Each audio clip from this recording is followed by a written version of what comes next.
Welcome to your number one source for technological innovations, ideas, and strategies for your business. Multiply your business's equations and put the odds in your favor. Now, live from Club ITHQ with your hosts, Ben and Sam. This is Tech Factor. All right, welcome everyone. This is the Tech Factor. Welcome to episode 3 of the Tech Factor. This is a podcast about driving business productivity and innovation using technology. I'm Ben. And I'm Sam. And this is the Tech Factor, as we've already said. So we're talking about different methodologies and approaches to aged care during the COVID pandemic. So this is a slightly different approach, but we can also talk about a little bit about technology as well and how it could potentially help. So COVID-19 has forced many industries to drastically change the way that they operate. Aged care in particular has been under a large amount of scrutiny in the media recently, primarily due to cases at the Anglicare Newmarch House, where over 56 people have been affected by COVID-19, with the facility experiencing now 15 deaths. The infection at Newmarch House started when a staffer worked six shifts despite displaying mild coronavirus symptoms. By the time the health officials detected the problem on April 11th, it was too late. So the results of this have seen the majority of aged care facilities completely lock down their facilities, denying residents the ability to see family members and friends, or in some scenarios, enabling limited scheduling appointments via a glass window. So these lockdowns have caused great stress and anxiety for both residents and family members alike, but most facilities insist this is a necessary measure to mitigate against the risk of a resident getting COVID-19. Except we have one facility here today from Ballina, New South Wales, and they're going against the grain with a different approach. To talk about this approach, I'm joined by my special guest this morning, Bruce Tually, from General Manager for St Andrews Village, Ballina. Bruce, tell us a little bit about yourself and St Andrews. Thank you very much, Ben and Sam, for inviting me to this podcast. First of all, St Andrews Aged Care Facility, which is located in Ballina, it's essentially 4 business units. Residential care is a standalone facility of about 123 beds. We have home care as well in the community, Aboriginal respite care, and also independent living units. So within the residential care, we have 2 dementia areas of about 30 plus beds, and it's a not-for-profit charitable status community-based organisation. And it's also located on land adjacent to the Ballina Hospital. So that's it in a nutshell. Talking about myself, that's a little bit more difficult, of course.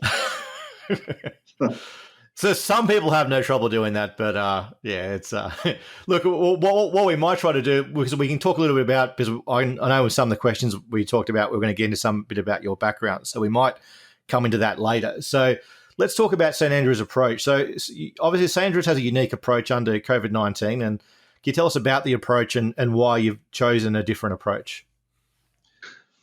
Yeah, we had to balance up a couple of things. First of all, we had to look at protecting our residents, but not only from the virus, but also from mental health issues. So in the end, we reviewed both what the federal government and the New South Wales Department of Health recommendations were, but it was really important that we did a journal search, of relevant information about the SARS-2 virus, or the COVID-19 they call it, and also look at the regional area in which we're living and see what the number of, for instance, number of tests have been done for COVID. Is there a community-acquired COVID happening here? And we had to put all those together. But so our approach was, all right, what do we know? What are the facts? And let's start developing some of these strategies. So it was interesting. One of the first journals I read was on deaths in China, and it was interesting that dementia patients had the highest rate of death in all of the comorbidities, such as heart issues or renal issues and so forth. So that was an interesting finding. And then I realised that it was really about dementia is more about not the physiological status, but the behavioural issues. Oh, I understand. So that's how you've been able to form the risk assessment, more based around behavioural, because that's where that develops the inherent COVID risk than necessarily the virus itself. Yeah, because they don't have that ability to practice social distancing and hand hygiene because of the dementia. So that puts them in a much higher risk category than, say, a resident who's is cognitive of those things. So if we had two categories here then. So we have our dementia patients, which are high risk, and then we looked at all the other places that had COVID introduced into them, and majority of those, it was staff who were actually bringing the virus in. So, and what I found was with residents' families, they were far more restrictive about coming in than, say, a staff member. Because the problem is with the staff member is they are dependent on that money. Yes. And if they've got this financial pressure, they tend to sweep things away and say, "Oh, look, I might be a little bit unwell, but I'm okay. I'll just be really careful." And that's where that risk factor comes in. Whereas a relative, I've had relatives come up to me and say, "Look, my child had a cough about 2 days ago. Do you think I should come in?" Yeah, it's a very interesting. Obviously, the way that those two groups approach it. Obviously, they've got different things that motivate and drive them. So, I guess in terms of the strategy, so in summarising the strategy and how you've been able to manage that, because obviously the staff is that key risk there. I mean, how have you been able to work through that? Well, it was interesting. We adopted a lot of the strategies that the government came out with prior to their announcement. For instance, screening and doing all those things, social distancing and so forth. But really getting to the essence of this is that we looked at, we'll leave the facility open because we know the relatives will be quite restricted in coming in, because self-restricting, so to speak. The other thing is we'll lock down the dementia wards into lockdown, so prevent visitors. Although we also looked at that logically and said, well, people who are bedbound, well, they can have visitors because those dementia patients would not spread it within the unit. So we allowed visitors to come to them, but they come in and they go straight out again. Yes. Yeah. So we've been really looking at it logically and rationally, each particular case. And more recently, we're actually opening it a little bit more because we noticed that our community-acquired COVID in this area is significantly low. So in terms of the staff, well, that was one of the key drivers. So I've put several messages out to the staff that if they are financially, what would you say? Under pressure? Under pressure. And they feel, I've got to come to work, I've got to pay this bill, well, come and see us and we will support you. We would much prefer we'll support you and, pay that money up front, whether pay a bill or something like that to relieve their pressure, than having them come in feeling a little bit unwell and potentially infecting, residents. Yeah, residents, yeah. So, and you've got the leave policy there. I can see you're talking about a greater flexibility in your leave policy. Can you elaborate on that? Yeah, with our leave, if, say, for instance, casuals are probably the most risk for us because they don't have annual leave, they don't have sick leave entitlements. So they are under even more pressure. They don't work, they don't get paid. So if they're under financial pressure, they are really going to be, pushed.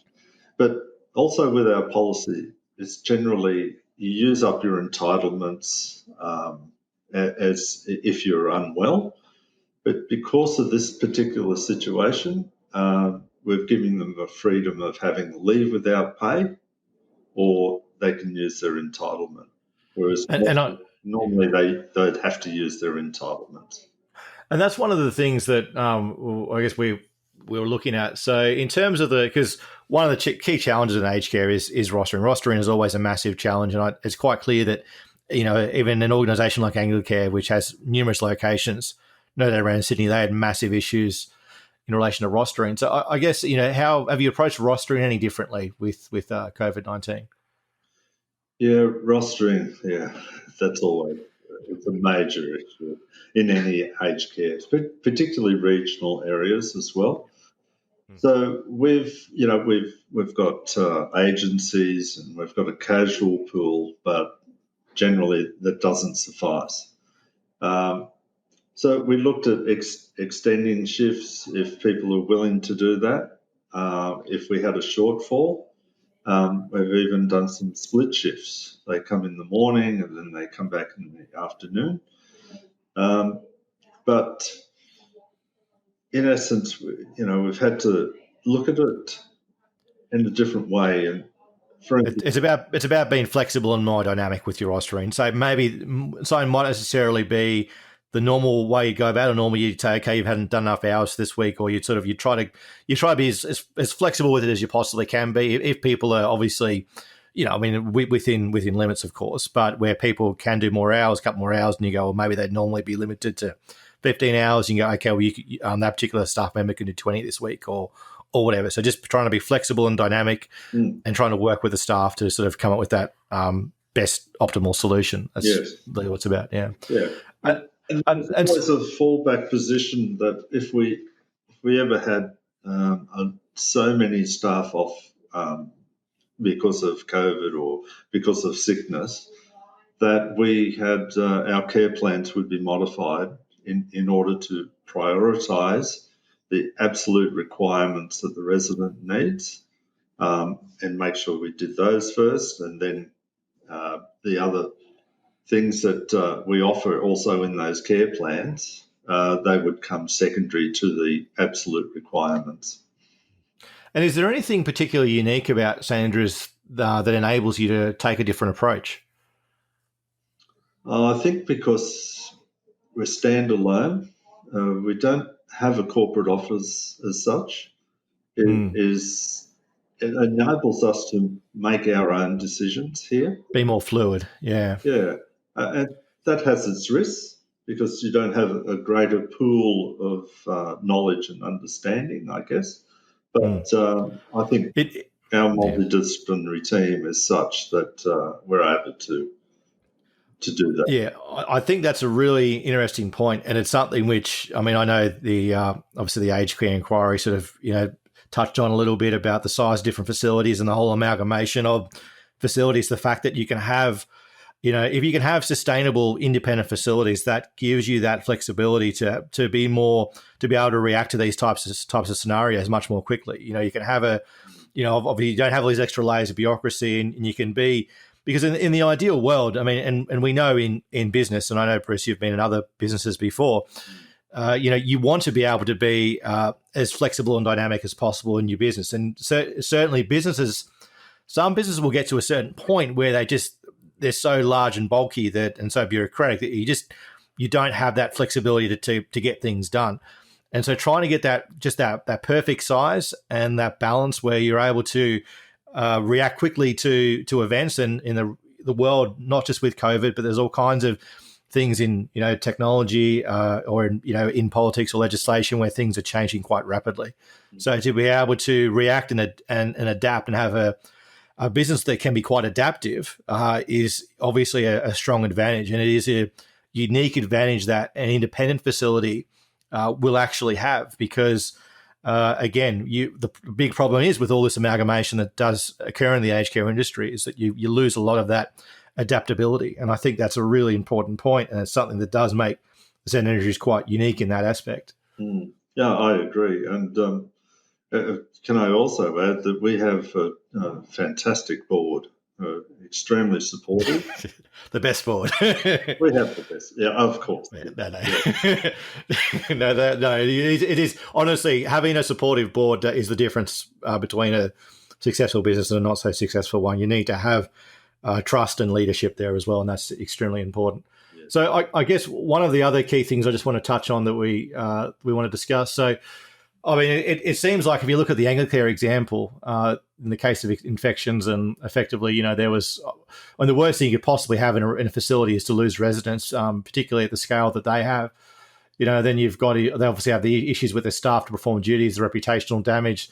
So you can understand, obviously, why some of these facilities see the risk as just too great. So I guess we've already touched on it. You obviously are concerned about the risk, but you've taken a more of a logical approach to it. That's my understanding. Is that right? Yeah, it was really almost a scientific approach where we just went off data and information. And like, for instance, someone would question what we're doing. I would go and seek out a journal. For instance, wearing masks. We had one person come in and tell the reception people, "Oh, did you know that the COVID virus lasts 3 hours in the air? You should be wearing masks." So what I did, I went back and found the journal that they were referring to, or the abstract that they were referring to. I sought out the journal, then compared that journal with a previous journal in 2003, which was about SARS-1. And then the only thing that you could deduce from that journal was that COVID was more infectious. It has a higher infectivity and or more contagious than the SARS-1, because the 3 hours in the air wasn't really kosher. Yeah, and that is quite interesting because it's obviously been such a rapidly changing environment, and there's a lot of information out there. It's very hard, and I guess unless you've got a background like yourself, which we'll get into in a minute, to be able to decipher the fact from fiction. And the big thing about this, because it's affected the world so dramatically that I think there's a lot of fear in it, and so people are very, very conservative. If they hear something, they'll just go, okay, well, that must be it. And I'm just going to take a really, really conservative approach without really understanding maybe the science behind it. I want to get into just really quickly one of the key discussion points, and it's about the balance between risk and quality of life, because we're hearing stories of residents, obviously quite distressed at some facilities, people in tears and extremely emotional. And you think about trying to get that balance where we know that obviously as part of aged care, it is dealing with the aged, and they have a certain period of life left at that point. And I'm not trying to sort of take any emotion out of it. Obviously, it's a very very significant issue. But I guess trying to understand how you get the balance between that life that you've got remaining, managing the quality of that, and also managing the risk. And I guess it's one of those questions. Really, it's also a philosophical question when you think about it, because it's not just about aged care. We make these we make these these decisions all the time. When we decide to go to work and we decide to drive in the car, maybe if we go a little bit too fast, we're making a risk, when we're making our own individual assessment and individual risk based on that. And so we're always trying to work out, if I go a little bit quicker, I'll get there a bit sooner.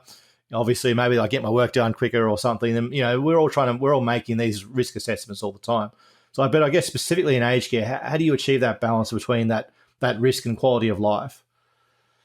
Yes, this was the $64,000 question. Yeah. Because no matter which way we went, we knew there was going to be a risk. It's either the well-being, if we tighten things up, it's the well-being of not only just the relative, but of the family as well. Um, we had many family members who were distraught to think that we may lock down, they can't see their family, the resident or their family member. So you've got both family and the resident involved in that well-being and mental health aspect.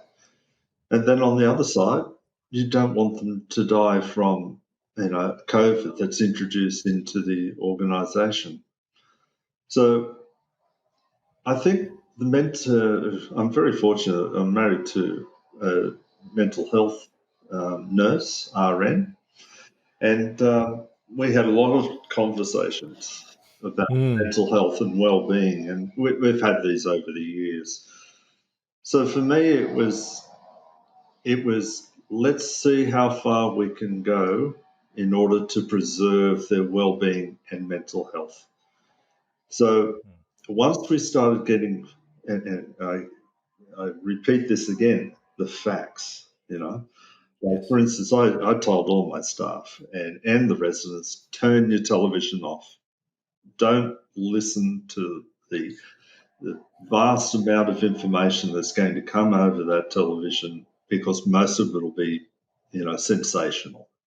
Correct. So we went back and we just went data and information, even to the point when government data comes out and it says, oh, we've only had an increase in, 8 cases this week, or say something like that. I would make sure that we looked at how many tests were performed. If it was 10,000 tests and you had 8 increased, well, that's really good data. But if you had 100 tests and 8 increased, well, that data, Doesn't tell you the full picture. it's a lot worse than having 10,000 tests. That's right. So That's right. we questioned the data, we journals, we looked at experts, the Department of Health, and that enabled us to make this decision that we will remain open, even despite all And the sorry. other facilities had closed around us, which really challenges your decisions.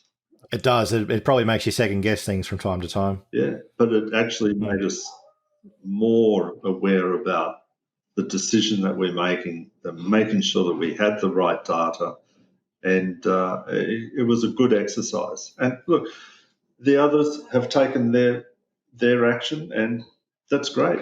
They've made their decision based on their facts as well. But this is our conclusion. So we've already touched on it, but the residents and family members, how have they responded to COVID-19? I'm particularly curious about the residents because I guess trying to explain the situation to them as well, that would be a no doubt a challenge in that communication. Yeah, it's interesting how in your career sometimes you have a moment when you draw on all your resources. I used to actually be a lecturer at a tertiary level, so I'm used to bringing complex things into making them very simple. So I did a presentation to the residents, and they really understood it, and they saw the history of various viruses, coronaviruses, influenza viruses, and that. And I gave them a very simple but very complex things, but delivered it simply, and they really appreciated that. And that gave them confidence not only in our decisions, but also management, have got this under control, so to speak. And the families. So what's been the feedback from the families? Oh, unbelievable. They have been so grateful. Every time I walk out of my office, there's a relative there. They say, "Oh, thank you so much. This has been so good. We could see our family, their father or their mother or relative." It's been extremely positive. And so I guess one of the things that obviously we've already touched on, and it's interesting, you talked about your lecturing background. You've also got a background in microbiology. I imagine there isn't many CEOs or general managers of any aged care facilities across the country that would have that type of background. I mean, how do you think this experience, because this is totally a completely unique situation. I don't think anyone, any modern manager has experienced anything like this. So I guess how has your background helped you in the current climate? Mm. Unless you were living around 1918. Exactly, I was thinking that. The H1N1 Spanish flu. This is the first pandemic after that one. Look, being qualified as a biomedical microbiologist, and also I did my thesis in bacterial interactions of the upper respiratory tract, which also include an epidemiological component. Yeah, wow. I think that enabled me to be able to sift through all the noise and get to the real facts and present them to my managers as well, and for them to see the logic, see the rationale, and then have really good, robust discussions amongst ourselves. And that was key because I wanted them to question anything I said because I would question what they would say. But we'd come to these really robust decisions as well. So I think, being a microbiologist, I have an acute understanding of the viral and bacterial world, and I've done a lot of work in that area. So, has COVID-19 surprised you? A lot of people say that they have seen this coming. Is there something? Is there any aspects of it that surprised you, or particularly, obviously, with your background in microbiology?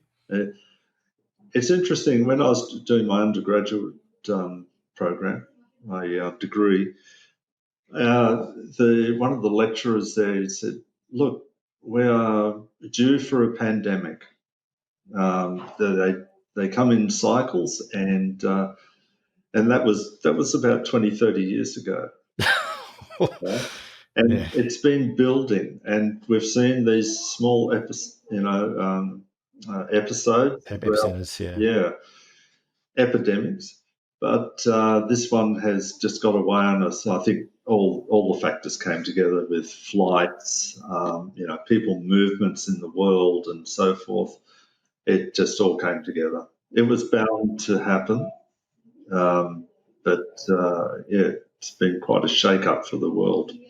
It has. And so, on that, I guess leading on from that question, have you learnt anything particularly interesting from the current climate?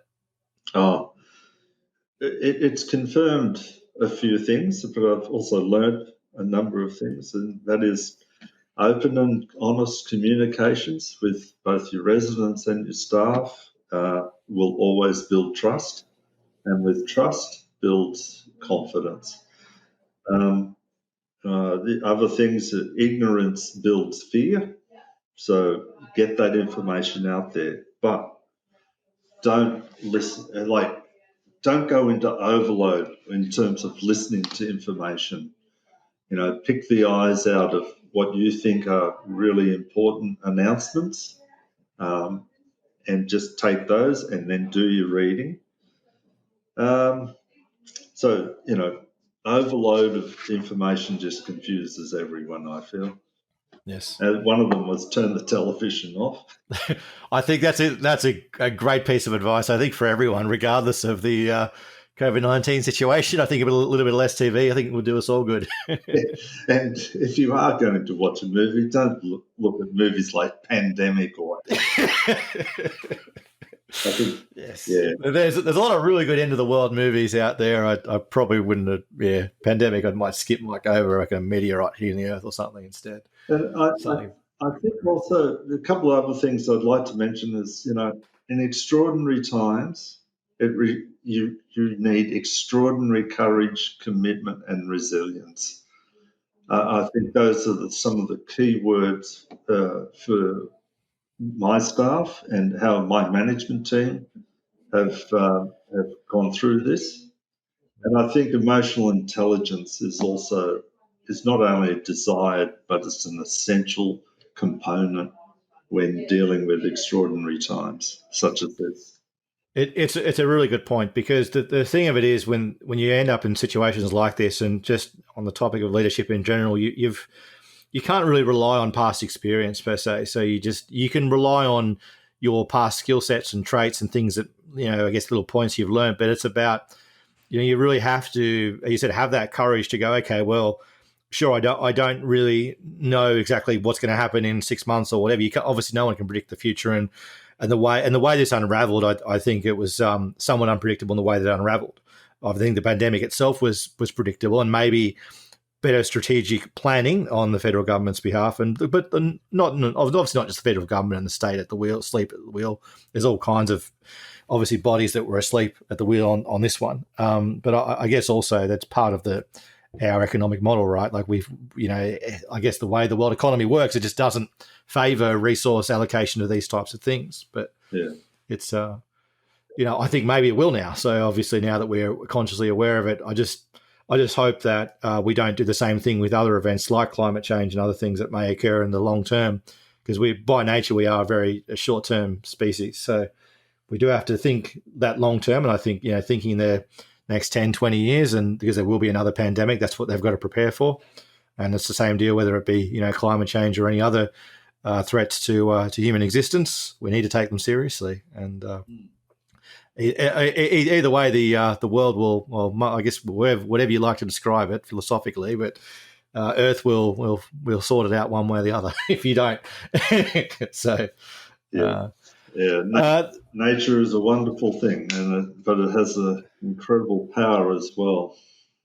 It does, and I think I guess it's a philosophical question, but there are certain things I think we should control what we can control within our limits, obviously, but there will be ultimately things that are well beyond human control, and control in itself is a bit of a myth. And I think that's the thing. We do what we can, but I think the assumption that you've got total control over a situation is a bit of a fallacy. It's just about trying to manage things as best as we can. Yep.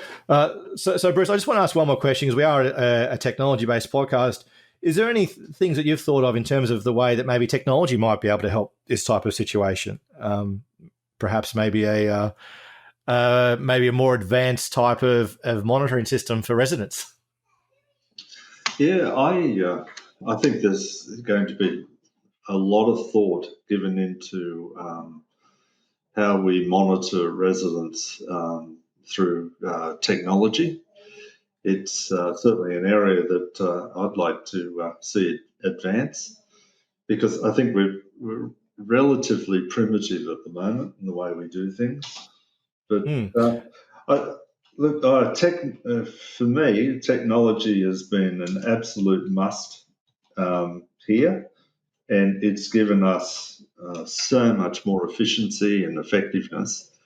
And I'm always looking for opportunities to advance our ability to understand and have greater knowledge of what is actually going on. I think that goes back to that, just to sort of sum up, I think it goes back to that point where you talked about trying to distort all the white noise and try to get a clear picture. One of the things that you can do with technology is you can gather hundreds of thousands or even millions of different data points, and then you can go, okay, let's just refine that down to a single page or to a single report, and just create a clear picture. And I think that's, if we talk about this particular situation, one of the things that might be potential from all this is to be able to do something like that, where we can combine all kinds of data sets, whether it be monitoring people's temperatures, people's mental well-being, and all these things. And you could then create simple reports to sort of feed in and go, okay, here's the information, allow you to make those more educated decisions. I think maybe something like that, maybe the next sort of, generation in technology, where we go beyond just going, okay, does someone need some help or not? We go, okay, well, let's look at the broader picture of the resident, utilizing technology,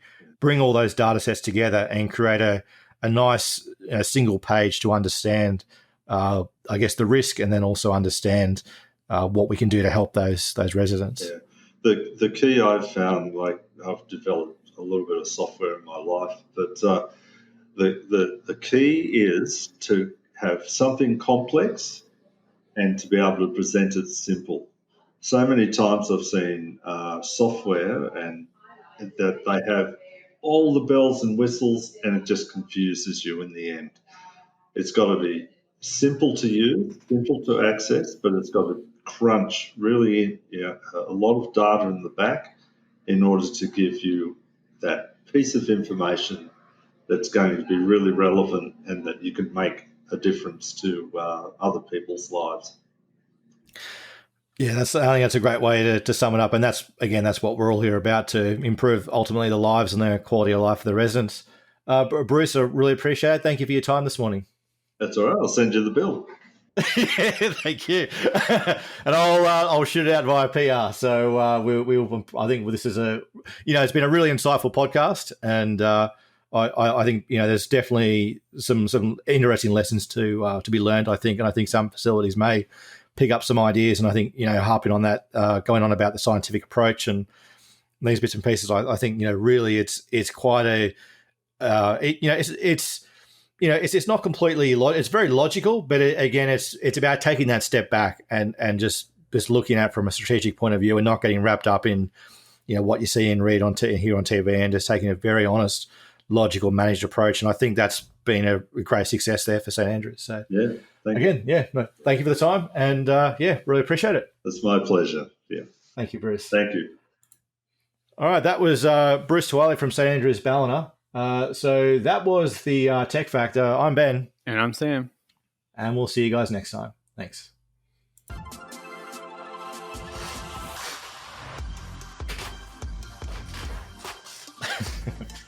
Okay.